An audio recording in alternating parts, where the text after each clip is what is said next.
لوگ آپ کی بدنامی کے لیے ایک پل کی دیر نہیں کرتے، لیکن آپ کی اچھائیوں کو دیکھنے کے لیے انہیں ایک لمبا عرصہ لگتا ہے۔ لیکن ہمیشہ یہ یاد رکھیں کہ ہماری اچھائیوں کو دیکھنے والے بھی ہیں اور وہ ہماری اچھائیوں کو سراہتے بھی ہیں۔ جی تو میرے پیارے readers, welcome back to Urdu zone 24۔ امید ہے آپ جہاں کہیں ہوں گے خیر خیریت سے ہوں گے۔ آج آپ کے لیے ناول خریش دل کی آخری قسط پیش کرنے جا رہی ہوں۔ امید ہے آپ کو یہ ناول اچھا لگا ہوگا، اور اگر ابھی تک آپ نے اس ناول کو نہیں پڑھا یا اس چینل کو سبسکرائب نہیں کیا تو کائنڈلی ضرور سبسکرائب کر لیں، تاکہ نت نئے انٹرسٹنگ اور زبردست قسم کے سبق آموز ناول آپ تک بآسانی پہنچ سکیں۔ شروع کرتے ہیں اپنے آج کے ناول کی قسط۔ وہ حیران پریشان، بغض و حسد میں پاگل ہوا منڈیر کے نزدیک پڑی جھلنگا چارپائی میں دھسا، سر پکڑے ضمیر سے محو گفتگو تھا۔ یوں پہلی بار خضر حیات اور اپنے کول و فیل کے بارے میں خود سے خاموش گفتگو کر رہا تھا، ورنہ اپنی ڈارک سائڈ سے ملنا یا اس پر سوچنا اسے کبھی پسند نہیں رہا تھا۔ خضر حیات کے ساتھ اس کی پہلی یاد اس کا بے تحاشا رونا اور پھپھو سے گھر چلو کہنا تھی، لیکن وہ اور پھپھو دوبارہ کبھی گھر نہ گئے۔ پھپھو ہر وقت لیٹی رہتی، ماں اور چچی کام بھی کرتی جاتی، ساتھ ساتھ پھپھو اور خضر کو برا بھی کہے جاتی۔ وہ روندو تو اسے بھی برا لگتا تھا، جو کھیلتا بھی نہیں تھا اور بولتا بھی نہیں تھا۔ اس کے گمسم رہنے پر اسے بہت غصہ آتا تھا۔ اسی غصے میں ایک دن اسے تھپڑ مارا تو وہ خوب رویا، پر دوسرے بچوں کی طرح اس نے اسے برابر کا مارنے کی کوشش نہیں کی۔ تب اسے معلوم ہوا یہ بولتا نہیں ہے، کھیلتا نہیں ہے اور آگے سے مارتا بھی نہیں ہے۔ یہ تو بہت اچھی بات تھی۔ وہ باہر بچوں سے جو بھی مار دھاڑ سیکھ کر آتا، گھر میں ماں کے پاس گھسے رہنے والے خضر حیات پر ہی آزماتا۔ وہ روتا تو پھپھو اسے مزید مارتی، جس پر وہ اور اس کے محلے کے سب دوست اس پر ہنستے اور اس کا مذاق اڑاتے تھے۔ وہ اتنا بے وقوف تھا کہ کبھی ماں سے ہاتھ چھڑا کر بھاگا نہیں تھا، کھڑا ہو کر مار کھائے جاتا۔ بابر کی ہنسی نہ رکتی کہ وہ اور اس کے محلے کے باقی دوست شرارت کے بعد بھی کبھی اپنے ماؤں کے ہاتھ ہی نہ آتے تھے۔ وہ حالات مخدوش ہونے پر گھر سے یوں بھاگتے جیسے تیر کمان سے نکلتا ہے، گاؤں کے دوسرے کونے میں بھاگتے ہوئے پہنچ جاتے۔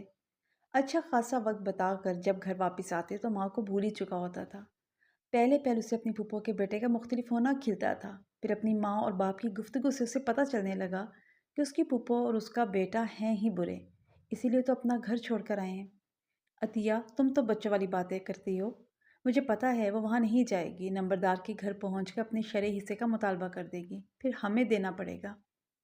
اس سے اس کا اور خضر کا اچھا بھلا گزارا ہو سکتا ہے، اسی لیے تو میں کہتا ہوں برداشت کرو۔ خدا لگتی تو یہ ہے، اگر عروسہ نہیں اچھی تو بھلا تو چودھری حیات بھی نہیں ہے، اپنی اولاد کا بھی سگا نہیں نکلا، عروسہ کو خود کیسے چھوڑوں؟ اکیلی ہوتی تو کہیں آگے نکاح کروا دیتے، پر ساتھ جو چودھری حیات کی نشانی لیے پھرتی ہے، اس عذاب کا کیا کریں، کس کنویں میں ڈالیں؟ مجھے تو ایک آنکھ نہیں بھاتا۔ اچھا تو مجھے بھی نہیں لگتا۔ اسے دیکھ کر فوراً ہی اس کا بے دیدہ اکھڑا باپ یاد آ جاتا۔ ہمارے گھر کو لاوارث پالنے کا اڈا بنا دیا ہے، اپنے بچوں کو پوری نہیں پڑتی، اب اس عذاب کا حصہ بھی بنا کر رکھو۔ اتنے سال گزرنے کے بعد بھی ماں باپ کے درمیان لیٹ کر سنی جانے والی گفتگو سے منوانیات تھی۔ اس سے چڑ تو پہلے ہی تھی، پھر والدین کی مشکلوں کا اندازہ کر کے اسے اس سے نفرت ہی ہو گئی۔ یہ نفرت کبھی کم نہ ہوئی کہ کسی نے کبھی ٹوکا ہی نہیں۔ اسے ہمیشہ گھر سے فیور ہی ملی، یہاں تک کہ جوانی تک آتے آتے نفرت حسد و بغض میں بدل گئی، کہ اب وہ اس کے چوٹ لگانے پر روتا نہیں تھا، بلکہ یوں اسے نظر انداز کرتا تھا جیسے کوئی بزرگ کسی بچے کو دیکھتا ہو۔ چھوڑو اسے، یہ تو بچہ ہے، یہ تو بے وقوف ہے۔ بابر کو تو اول روز سے وہ بے وقوف لگتا تھا، کجا کہ اب وہ اسے ایسی لک دینے لگا تھا کہ تم نادان ہو۔ Babar Waseem Akhtar, topper, gold medallist, بہترین مقرر، بہترین لہجے میں رواں انگریزی بولنے والا، بہترین فرم میں اہم پوسٹ پر جاب کرنے والا، اور اسے احمق نظر دینے والا کون؟ لاوارث، جسے نہ باپ نے پاس رکھا نہ ماں نے۔ نوکر، ایوریج سے بھی کم نمبر لے کر آرٹس کے مضامین میں پاس ہونے والا، اس کی اترن پہن کر کڑی دھوپ میں جل جھلساتا، کسی اٹھائے کھیتوں میں پانی لگاتا، کبھی گھاس کاٹتا، اس کے باپ کا نوکر نما بھانجا خضر حیات۔ میری دی ہوئی چیزوں پر گزارا کرنے والا میری مہربانی سے میری ٹھکرائی ہوئی لڑکی سے شادی کرا کے میرے سامنے یوں بن رہا ہے جیسے مائدہ اول روز سے اسی کی ہو۔ کیسے مجھے کہہ دیا اپنے کپڑے مائدہ سے نہیں باسط سے استری کرواؤ؟ وہ منظر سوچ کر اس کی ایک بار پھر مٹھیاں بھینچ گئیں۔ مائدہ شدومت سے برآمدے کے استری اسٹینڈ پر خضر کے کپڑے استری کر رہی تھی۔ اس نے اپنے کپڑے عین اس کے سامنے خضر کی پھیلی قمیص پر رکھے تھے۔ مائدہ، پہلے یہ استری کر دو۔ تولیے سے بال رگڑتے خضر نے کیسے اسے شیشے میں دیکھتے ہوئے کہا تھا، اپنا سوٹ باسط سے استری کرواؤ، مجھے جلدی ہے۔ تو خود کر لو، مائدہ پہلے بابر کو کرنے دو۔ اور وہ تابع دار پتی ورتا کیسے وہاں سے ہٹ گئی تھی؟ ہمارے 4 سالہ تعلق کو بھول گئی؟ پیچھے ہاتھ باندھ کر کھڑا خضر اور اسے چوم کر واش روم میں گھستی ہوئی مائدہ، پیار کرتی ہوئی مائدہ اور اس پر حق سمجھتا ہوا خضر، اسے چند منٹ کی ملاقات سے انکار کرتی ہوئی مائدہ، اس کا نمبر بلاک کرتی ہوئی مائدہ، خضر کے لیے اسے نظر انداز کرتی ہوئی مائدہ، خضر کے لیے، اس کی اترن پہننے والے خضر حیات کے لیے ناقابل برداشت۔ اس نے گوگل اکاؤنٹ سے 4 سال پہلے سے لے کر کچھ مہینے قبل تک کی اپنی اور مائدہ کی تمام تصاویر نکالیں جو کسی نہ کسی جگہ ملتے وقت وہ بناتے تھے، اور 2 فون نمبرز پر فارورڈ کر دیں۔ میں مائدہ کو اس پر جان نثار کرتے کیوں دیکھوں؟ اتنا تو جتلا دوں اس لاوارث لاٹ صاحب کو کہ مائدہ بھی پہلے میری تھی، بعد میں اس کی بیوی بھی میں نے بنائی، اور اب اس کی بیوی مزید نہیں رہے گی۔ نو لونگر ہسبینڈ وائف، نو مور مینٹل ٹارچر۔ اور وہ تصاویر ہسپتال میں وصول کر لی گئیں، گویا بھڑکتی آگ وصول کر لی گئی۔ وحید احمد کا نمبر اس نے دیکھنے کی زحمت ہی نہ کی کہ دیکھ لی گئی ہیں یا نہیں۔ فجر ادا کر کے اس نے عروسہ کی طبیعت پوچھنے کے لیے خضر کو کال کرنا شروع کی۔ خضر اس کی کال ہی نہیں اٹھا رہا تھا۔ اس نے وقفہ دے دے کر کالز کیں، پھر بے چین ہوتے ہوئے وسیم اختر کا نمبر ملا لیا۔ تایا جی، میں کب سے خضر کو کال کر رہی ہوں، فون نہیں اٹھا رہے، کہیں سائلنٹ پر لگا کر بھول تو نہیں گئے؟ میں بات کرواتا ہوں بیٹا۔ خضر پتر، گھر سے کال ہے، بند کر دیں۔ بات کر لو، مائدہ بیٹی پریشان ہے۔ اس کی پریشانی دور کرنے کے لیے بابر موجود تو ہے۔ کیا مطلب؟ آپ کو مطلب میں گھر جا کر بتاؤں گا، اسے کہیں اپنا بوریا بستر لے کر میرے آنے سے پہلے گھر چھوڑ دیں۔ مائدہ جس انہونی کے نہ ہونے کی دعائیں کر کے بیٹھی تھی وہ انہونی ہو چکی تھی۔ نکلتے سورج کی سرخ روشنی میں اس نے سرپٹ چھت کی طرف دوڑ لگا دی۔ آگے وہ چارپائی پر پھیل کر سو رہا تھا۔ مائدہ کا دل کیا اس پر کھولتا ہوا تیل ڈال دے، تیزاب ڈال کر اس کا نام و نشان مٹا دے۔ اس کی پکار میں وحشت تھی، یا شاید وہی جاگ رہا تھا اور فوراً اٹھ کر بیٹھ گیا۔ تم نے خضر سے کیا کہا ہے؟ تو بم پھٹ گیا۔ شیطان صفت، مجھے بتاؤ خضر سے کیا کہا ہے؟ وہ میرا فون نہیں اٹھا رہے۔ فون نہیں اٹھا رہے؟ چھی چھی چھی مائدہ، وہ لاوارث پینڈو اس قابل ہے جس طرح سے تم نے اسے دیوتا بنا لیا ہے۔ بکواس بند کرو بابر، مجھے خدا کے واسطے بتاؤ کیا کیا ہے تم نے؟ چند حسین تصویریں اور میری تمہاری چیٹ کے کچھ نمونے بھیجے ہیں۔ مائدہ کا ضبط جواب دے گیا۔ اس نے بابر کو گریبان سے پکڑ لیا۔ حاسد انسان، تمہارا حسد، تمہاری نفرت ہمارا رشتہ کھانے والی ہے۔ جب تم نے خود امریکہ کی خاطر مجھے چھوڑا تھا تو میں شادی شدہ ہو کر اب تم سے کیوں ملاقاتیں کرتی؟ بتاؤ مجھے۔ وہ بہتی آنکھوں سے اسے جھنجھوڑتے ہوئے پوچھ رہی تھی۔ عریشہ اور باسط سیڑھیوں کے اختتام پر ششتر کھڑے انہیں دیکھ رہے تھے۔ مائدہ باجی نیچے آ جائیں، ادھر سے لوگوں کے گھر آواز جاتی ہے۔ بابا نے اس سے گریبان چھڑایا اور نیچے کی طرف چل پڑا۔ وہ چاروں برآمدے میں آ کر رک گئے۔ دفع ہو جاؤ تم دونوں۔ بابا نے اپنی ازلی تنخوئی سے عریشہ اور باسط کو جھڑک کر بھگا دیا۔ 4 سال میرے ساتھ جھوٹی محبت کا ڈھونگ رچا کر ٹائم پاس کیا۔ تم نے بھی کون سا سچی محبت کی تھی؟ تم نے بھی ٹائم ہی پاس کیا تھا۔ محبت ہوتی تو یوں اس خضر کو دیوتا نہ بنایا ہوتا۔ میں ہی پاگل تھا جو سمجھ رہا تھا مائدہ اس جاہل کے ساتھ کبھی زندگی نہیں گزار سکتی۔ تم تو اسے سر پر بٹھائے ہوئے ہو، اسے چومتی پھرتی ہو، مجھے تو کبھی نہیں چوما۔ مائدہ ایک بار تو اس کے انداز پر ساکت ہی ہوگی، اور پھر جیسے ہوش میں آ کر اسے الٹے ہاتھ کا زناٹے دار تھپڑ جڑ دیا۔ بابر اس کی جرأت و حرکت پر ششدر کھڑا تھا۔ پھر جب حیرت سے نکلا تو اس نے جوابی تھپڑ مائدہ کو مارنا چاہا تھا، پر اب درمیان میں باسط تھا۔ عریشہ دور کھڑی گھٹی گھٹی آواز میں رو رہی تھی۔ میں آپ کو مائدہ باجی کو مارنے نہیں دوں گا، وہ ہماری باجی ہیں، آتکا باجی کی طرح، خضر بھائی کی بیوی ہیں۔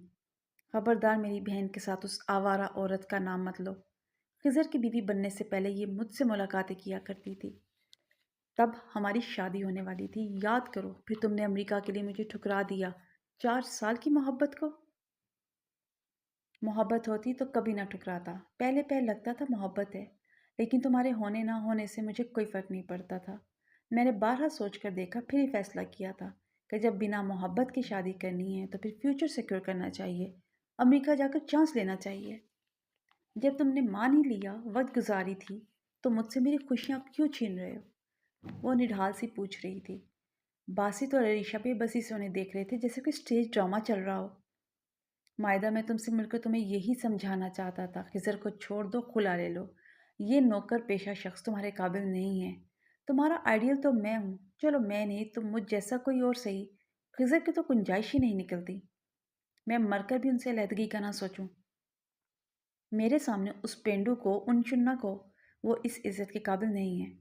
میں تمہاری تصویریں دیکھ کر باولا کتا بن چکا ہوگا اور آتے ہی تمہیں وہ طلاق دے دے گا۔ تمہاری زبان جل جائے شیطان، تمہارا خواب کبھی پورا نہیں ہوگا۔ مائدہ، خضر حیاتوں میں، اور میں وہی رہوں گی، اور میں اپنے شوہر خضر حیات سے بہت پیار کرتی ہوں۔ سنا تم نے؟ خضر حیات میرا شوہر ہے۔ مجھے شک تھا تم میری بات نہیں مانو گی، تم پر اس کے عشق کا بھوت سوار رہے گا، تبھی تمہارے باپ کو بھی تصویریں اور چیٹ سینڈ کر دی تھی۔ ایک منحوس انسان سے عشق و خامخواہ کی وفاداری بربادی لاتی ہے۔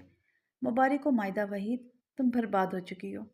تم اب بالکل خضر کی طرح لاوارث ہو، نہ باپ کا گھر رہا ہے، نہ ہی تمہارا کسان یوریا والا شوہر۔ مائدہ کے لیے دنیا ایک بار پھر سے اندھیر ہوئی کہ بابر پرانے تعلق کی وجہ سے اس کے گھر کے ایک ایک فرد کا مزاج جانتا تھا۔ مائدہ سے ہر چھوٹی بڑی بات نہایت تفصیل سے بتایا کرتی تھی۔ اس کے پاپا کے مزاج و نفسیات اور رد عمل کا اچھی طرح سے وہ جانتا تھا، اسی لیے تو اس پر باپ کا در بند کروانے کے لیے اس نے ان سب کی نظروں میں اسے گرا دیا تھا۔ وہ تصویریں دیکھنے کے بعد وہ میکے جانے کا سوچ بھی نہ سکتی تھی۔ اس کا باپ زندہ دفن کر دیتا۔ اسے اب صحیح طرح سے اندازہ ہوا کہ بابر کیسے ان سب کی نفسیات و مزاج سے کھیل رہا تھا۔ بابر، تم خضر سے دشمنی میں ذہنی مریض ہو چکے ہو، اپنا علاج کراؤ۔ میرا علاج چھوڑو مسمات مائدہ بیگم، اپنا ٹھکانہ ڈھونڈو یا پھر موت کا انتظار کرو۔ خضر تو اول درجے کا بے غیرت ہے، وہ تو تمہیں جان سے نہیں مارے گا، بس چھوڑنے پر اکتفا کرے گا۔ البتہ اپنے پاپا جان کی طرف سے محتاط رہو۔ وہ فاتحانہ چال چلتا کچن میں پہنچ گیا۔ بھائی دروازے پر نوکر دودھ کی بالٹیاں دینے کے لیے انتظار کر رہا تھا۔ اسی اثنا میں مائدہ نے باہر ایک گاڑی رکنے کی آواز سنی۔ وسیم فہیم اپنی بیگمات کے ساتھ پہلے گھر میں داخل ہوئے۔ پیچھے خضر تھا، وہ گاڑی اندر نہیں لایا تھا۔ بابر کچن سے نکل رہا تھا۔ خضر نے قدم بڑھا کر اس کا گریبان پکڑ لیا۔ عطیہ کی چیخ نکل گئی۔ لوگوں کو تماشا دکھانے کی ضرورت نہیں ہے مامی، چپ کر کے کمرے میں آ جائیں۔ عاطقہ کے سوا وہ سب اندرونی کمرے میں اکٹھے ہو گئے۔ وسیم اختر نے بیٹے کا گریبان چھڑایا۔ یہ سب کیا تھا؟ خضر نے فون لہرا کر پوچھا۔ بابر اس کا مطلب سمجھ کر بولا۔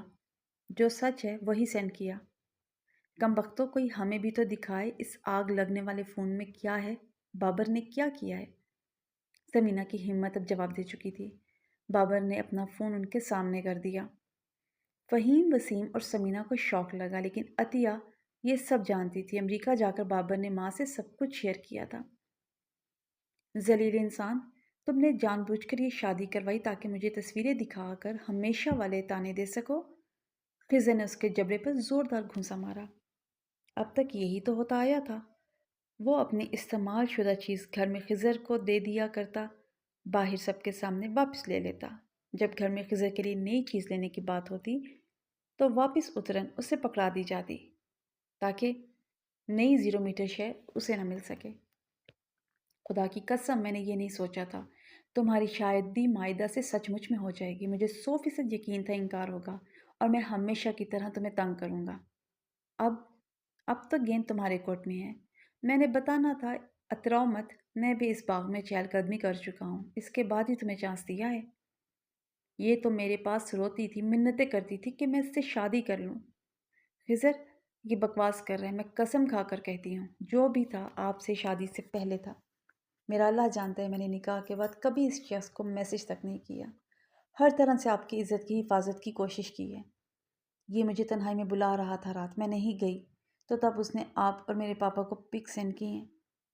خضر نے بے اختیار اسے دوسرا پنچ دوسرے جبڑے پر مارا۔ بابر کے ہونٹوں سے خون باہر نکلنے لگا۔ عطیہ خضر کو پیچھے کھینچنے کی کوشش کرنے لگی۔ اب کیا جان لینی ہے اس کی؟ یہ اچھی ہوتی تو کیوں غیر لڑکے سے میل ملاقاتیں کرتی، نہ ایسی واحد تصویریں بنواتی۔ مائدہ نے دوپٹہ منہ میں ٹھوس کر اپنے کردار کی خصوصیات سنی، آنسو اور چیخیں ضبط کی۔ اپنے باپ کے گھر کال کر کے کسی کو بلاؤ اور ابھی اسی وقت اس گھر سے دفع ہو جاؤ۔ مائدہ بت کھڑنی بنی کھڑی رہی۔ دفع ہو جو میری نظروں سے، ہٹ جاؤ یا طلاق لے کر گھر جانا چاہتی ہو؟ مائدہ ڈر کر وہاں سے ہٹ گئی، کہیں خضر کوئی اور لفظ نہ منہ سے نکال دے۔ تم تو ابھی نکلو، دوبارہ کبھی گھر میں قدم رکھا تو جان سے مار دوں گا۔ عریشہ اس خبیث کا سارا سامان اکٹھا کر کے باہر پھینکو۔ عریشہ بت بنی، کبھی والدین کو دیکھتی، کبھی بابر اور خضر کو۔ کھڑی کیا دیکھ رہی ہو، سوٹ کیس لاؤ اس کا۔ اس کی دھاڑ مائدہ نے باہر برآمدے کے پلر کے پاس تک سنی۔ اب وہ خود استری اسٹینڈ کے پاس بیٹھ کر اس کے کپڑے نکال نکال کر چارپائی پر پھینکنے لگا۔ عریشہ اس کا سوٹ کیس لے کر آؤ۔ عریشہ جہاں کی تہاں تھی، والدین کا منہ دیکھتی ہوئی۔ خضر پتر، یہ تو ہے ہی بے عقل، جذباتی ہو کر تصویریں سینڈ کر دی ہیں۔ تم تو جانتے ہو اس کی عادت ہے بچپن سے ہی۔ چل بغیرتا بھائی سے معافی مانگ، میرے سامنے ادھر تصویریں فون سے کاٹ دے۔ عطیہ نے معاملہ رفع دفع کروانا چاہا تو وسیم اختر کو بھی ہوش آیا۔ فہیم اور سمینہ چپ چاپ کھڑے تھے۔ خضر پتر، تم اس کے سارے کرتوت تو جانتے ہو، بچپن سے ہی زہریلا ہے، بے وقوفیاں کرتا رہتا ہے۔ اس کو دفع کرو، ویسے بھی کل سویرے نوکری پر شہر دفع ہو ہی جانا ہے۔ ابھی تو وحید کے بارے میں سوچو، ہم نے اس شریف آدمی کو کیا کہنا ہے جس کی نکمی لڑکی اور ہمارا بے غیرت لڑکا مل کر گل کھلاتے رہے۔ میں تو کہتا ہوں معاملہ گھر کا گھر میں رکھ لیتے ہیں۔ چلو نامراد، خضر سے معافی مانگ۔ خضر انسنی کر کے اس کے کپڑے نکالتا رہا۔ اب بابر خود آگے بڑھ آیا۔ اس وقت سے اب تک اس نے پہلی بار خضر کا ہاتھ تھاما۔ حیرت انگیز طور پر اس نے جوابی ہاتھ نہیں اٹھایا تھا۔ میں کہیں نہیں جا رہا، یہ میرا گھر ہے، یہ میرا بھی گھر ہے، اور اس گھر میں ہم میں سے اب ایک ہی رہے گا۔ جائے گی تو صرف تمہاری بیوی جائے گی۔ میری بیوی کے بارے میں فیصلہ کرنے والے تم کون ہوتے ہو؟ اٹھاؤ اپنا یہ بوریا بستر اور دفع ہو جاؤ۔ مائدہ بھاگ کر کمرے میں گھس گئی۔ باقی خواتین رونے دھونے اور معاملہ رفع درنے کے لیے منتیں کرنے لگیں۔ ماموں جی، اسے اس گھر سے ہمیشہ کے لیے نکالتے ہیں یا پھر میں چلا جاؤں؟ خضر، اس امتحان میں نہ ڈالو، ہمارے لیے تو تم دونوں برابر ہو۔ وہ لوگ بابر کا بیگ تھام چکے تھے اور خضر کا ہاتھ۔ تو فیصلہ ہو گیا؟ خضر ہاتھ چھڑا کر اپنے کمرے کی طرف بڑھ گیا۔ بابر بھائی کو گھر سے نکال دیں۔ پیچھے خضر نے باسط کی آواز اور اس کے چہرے پر لگنے والے تھپڑ کی آواز ایک ہی وقت میں سنی، پر اس نے پیچھے مڑ کر نہ دیکھا کہ باسط کی آواز پر تشدد کرنے والا کون تھا۔ مائدہ بی بی، ابھی اور اسی وقت نکل جاؤ۔ خضر پلیز، ابھی میرا کوئی ٹھکانہ نہیں ہے، پاپا مجھے جان سے مار دیں گے۔ اپنی خالہ کی گھر دفع ہو جاؤ، یہاں رکو گی تو میری طرف سے تمہیں طلاق ہے۔ کاغذ تمہیں میری ماں کے ہسپتال سے ڈسچارج ہونے کے بعد مل جائیں گے۔ اوائل کاتک کے دن تھے، دھوپ میں صبح شام کے اوقات میں نمی گھلنے لگی تھی۔ بدلتے موسم کی آڑ لے کر من کی اداسی اور بے کلی مزید عروج پر تھی۔ صحن کے بیچوں بیچ چنبیلی اور گیندے کے پودوں کے ساتھ پڑی چارپائی پر وہ جانے کب سے ایک ہی رخ پر بیٹھی ایک ہی طرف نظریں ٹکائے ہوئے تھی۔ باجی یہ دیکھیں، اپنے ہاتھ سے پکوڑے بنا کر لائی ہوں، اب اللہ کے واسطے یہ نہ کہنا دل نہیں کر رہا۔ شافیہ نے پکوڑوں سے بھری پلیٹ مائدہ کے سامنے رکھی۔ گزرے 2.5-3 مہینوں میں وہ یہاں کے سب مکینوں کے دل میں اپنے لیے ہمدردی پیدا کر چکی تھی۔ سب اس سے پیار کرنے لگے تھے، لیکن اس کی خود سے نفرت کسی طور پر کم ہونے میں نہیں آتی تھی۔ اسے راتوں کو یہ غم سونے ہی نہ دیتا کہ ایسے گھٹیا انسان سے تنہائی میں ملتی رہی، جس نے خود شادی سے انکار کر کے خود ہی سابقہ رفاقت کے ثبوت سب کو بنا طلب کے ہی پہنچا دیے۔ اسے خود سے یہی گلا تھا کہ انسانوں کی پہچان نہیں ہے۔ چمکتی چیزوں کی خیرہ کن لشک نے اس کا بڑا نقصان کر دیا تھا۔ بارہ یہ سوچ اسے سونے نہ دیتی تھی کہ اگر یہ گھر بھی اسے برداشت نہ کرتا تو کیا کرتی۔ بابا نے اس کے ساتھ جو کیا تھا وہ اسے کسی طور جیتنے نہیں دینا چاہتی تھی۔ خضر اور وہ علیحدہ ہو جاتے تو بابر کی مراد پوری ہو جاتی۔ خضر سے محبت کے علاوہ دوسرا فیکٹر یہ بھی تھا کہ اسے بابر کو ہر حال میں مات دینی تھی، لیکن اس دن خضر ہر منطق و مصلحت کی حد سے نکل گیا تھا۔ مائدہ کو یاد تھا